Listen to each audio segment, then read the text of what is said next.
आज राज्य सरकार विश्व भिन्नक्षम दिवस पालन करुछंती। धूमधाम रे उक्त दिवस को जीवाकू दिव्यांग को घरे बस बारण करने बड़ विडंबनार विषय बोली भिन्नक्षम कर्मी प्रकाश चंद्र साहू गभीर दुख प्रकाश करिसेंती।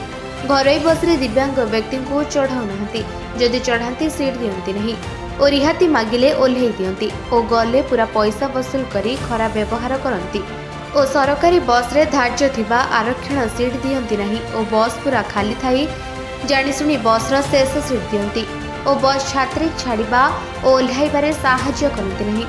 बस रहणी जगार उभय बस गुड़िक दिव्यांग को देखिले जानिशुनी रहणी ठारू दूराई रहंती। जेउ भलिया दिव्यांग आसीपारिबेनी से उपरे कल्पना करिथांती।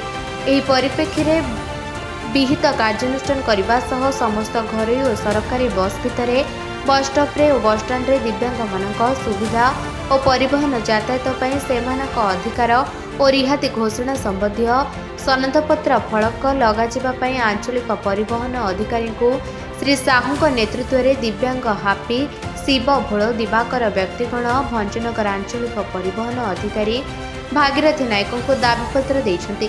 आज देखो भिन्नक्षम दिवस समस्त भिन्नक्षम भाई मान मोर हार्दिक माने स्वागत शुभेच्छा।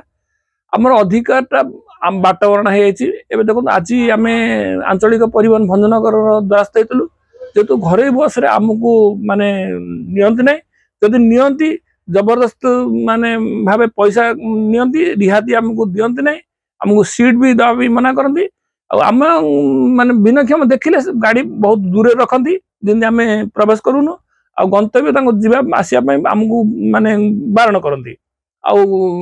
सरकारी बस रे भी आमको जदि नौचंती जो आमर जो सीट आमको न दे पछपट दियंती आदि लोक फुल होले से माने भी बारण करती।